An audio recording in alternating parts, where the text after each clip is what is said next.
झारखंड में 1000 घंटे आधारित शिक्षक होंगे नियुक्त। इसका सिलेक्शन प्रोसेस क्या है, योग्यता क्या है, पूरी प्रक्रिया हम लोग पूरी डिटेल में जानेंगे। ये पेपर कटिंग जो आप देख रहे हैं ये मई महीने का है, मई 2026। सबसे पहले ये जो बहाली निकाल रही है ये कल्याण विभाग निकाल रही है और कल्याण विभाग ने स्वीकृति दे दी है।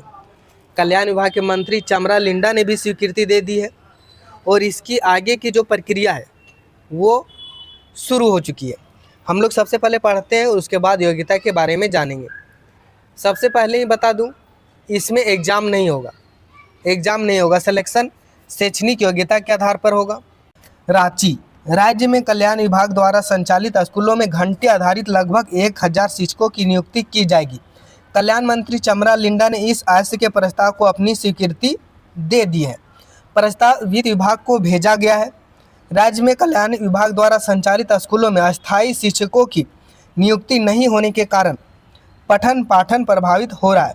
विद्यालयों में घंटे आधारित शिक्षकों की नियुक्ति के साथ साथ उनके मानदेय में भी बढ़ोतरी करने का निर्णय लिया गया है।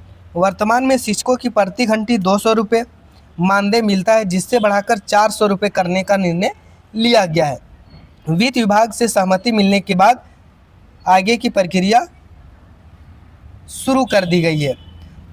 देखिए, सबसे पहले 1 घंटा काम करने के लिए 1 घंटा बच्चों को पढ़ाने के लिए 200 रुपये मिलता था, लेकिन अब जो है 400 रुपये देगा। 400 केवल 1 घंटे का।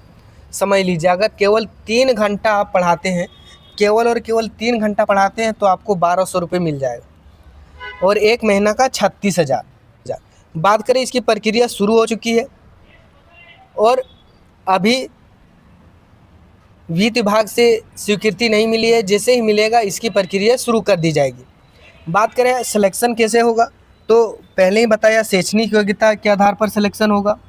और शैक्षणिक योग्यता में देखिए, अगर आप 10, 12, ग्रेजुएशन जितना भी आप पढ़े हैं उन सब का नंबर जोड़ा जाएगा। उसके बाद आपका देखेगा किसका कितना ज़्यादा नंबर है, उसके बाद आपका सिलेक्शन होगा। जैसे मान लीजिए कम से कम आपका उम्र 21 साल हो जाना चाहिए, कम से कम 21 साल।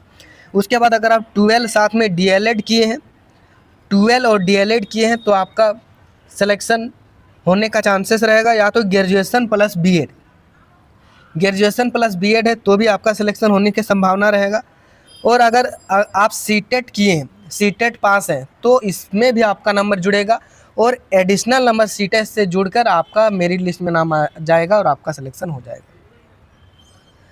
मतलब जितना ज़्यादा पढ़े हैं उतना जल्दी संभावना है कि आपका सिलेक्शन हो जाएगा। DLED और BED ये सब ज़रूरी है।